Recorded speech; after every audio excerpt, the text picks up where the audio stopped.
Hello, Biblical Men. Today I'm going to be talking to you about who are you, why are you here, and why do you stink at some of the things that you do. First, who are you? You get to really choose who you are. I personally believe that God has designed you for a specific purpose. But you get to choose whether or not you're going to accept who God has called you to be. Why would you want to ignore who God's called you to be? And I believe that comes from one thing, and that's being ignorant. All throughout the Bible, God calls different people to be strong and courageous. You know, in Joshua, the kind of man that we look at Paul and the kind of man that we think of him as is very strong, does the right thing, does the hard thing, goes through just extreme difficult things, and yet he just powers right through it with the power of God, and that's who He's called you and I to be. The only reason why you believe or may not believe, I hope that you don't. I hope that you're already past this. But if you're not, if you believe the lie about you that says that you're not strong enough, you're not smart enough, you are not good looking enough, that's dumb. The Creator of the world specifically chose to give you the strengths that He's given you and the weaknesses that He's given you. God didn't mess up by not giving you the ability to do calculus, or if you can do calculus, maybe He didn't mess up on your ability to just remember. Some people have a great memory. Whatever your strengths are, you definitely have some weaknesses, and there's a good reason for that. And that's really connected to why you are here. God created the world. He said, "Fill the earth and subdue it." And He said, "Fill the earth," which means that you got to have more than one person. It's not just Adam, not just Eve. You know, they had their sons Cain and Abel, and then later Seth to replace Abel. I always get those two mixed up, but Cain kills Abel, and then Cain ends up building a city, showing that more people is better. A city represents a density of people that people living in the country don't exactly experience. And He's given you those weaknesses so that you would need other men. You need a father figure. You need strong brothers to lead you in the right direction. You need men as teachers. Hopefully, anything that I say would help you out. You do have those needs, and maybe you're supposed to be doing what I'm doing, and will do it better. I'm just not seeing any other men doing this, calling you out, asking you to be the absolute best that you can be. There's a whole bunch of things on TV saying that men are dumb. Don't need to get into that.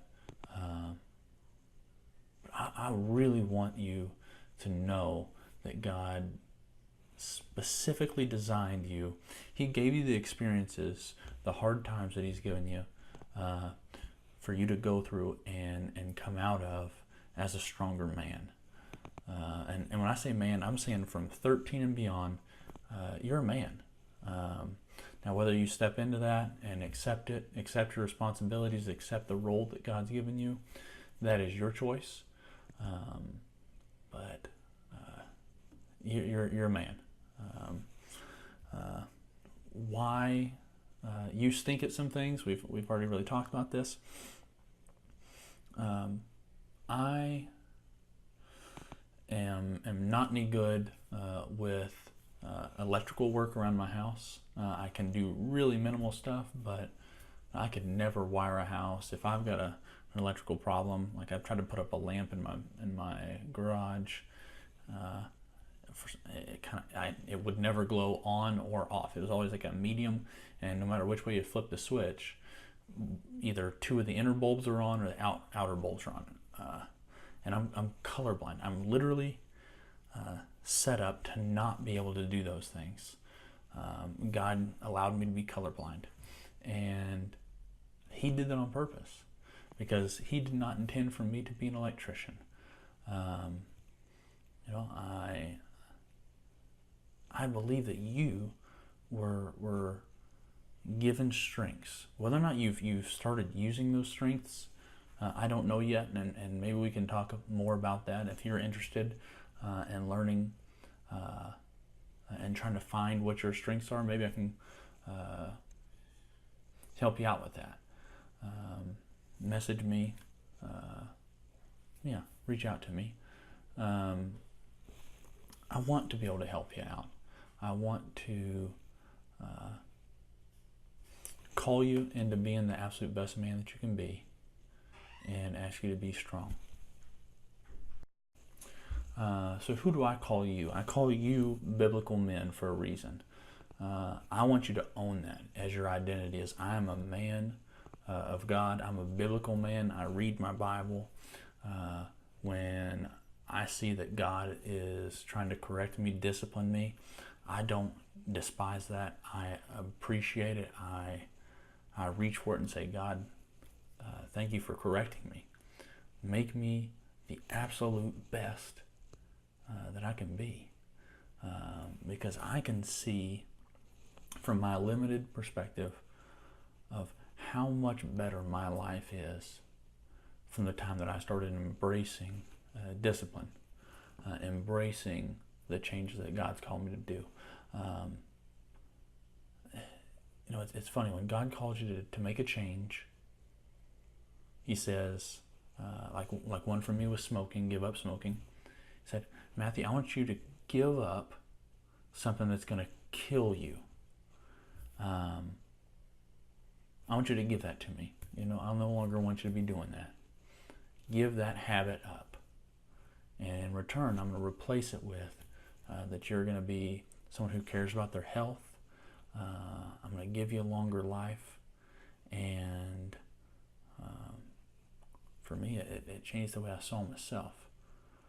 So I gave up something that's bad for me, which is a good thing.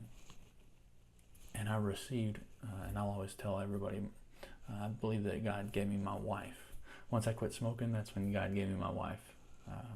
That's kind of a trade I made with Him. I said, if I do this, I want the woman. And He did that. We'll see if it works that way for you, if that's what... but I did. I made a deal with Him. And that's... He answered it within months. So I call you a biblical man because I want you to own that. I want you to own the identity that you are a man who follows God and is obedient.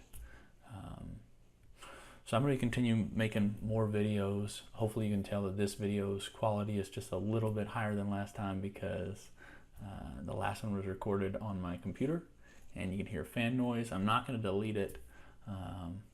But from now on, I'm going to be using my phone. This is actually on my iPhone. And I've got a new mic here. And hopefully the sound will be a little bit better and you don't have any fan noise. So if you have any questions, reach out to me. Subscribe if you'd like to. And that'll let me know that there's at least somebody out there that is interested in what I have to say. I'd be happy to share more of my story if you're interested. here to call you out. So God bless you. Matthew, you have a great day.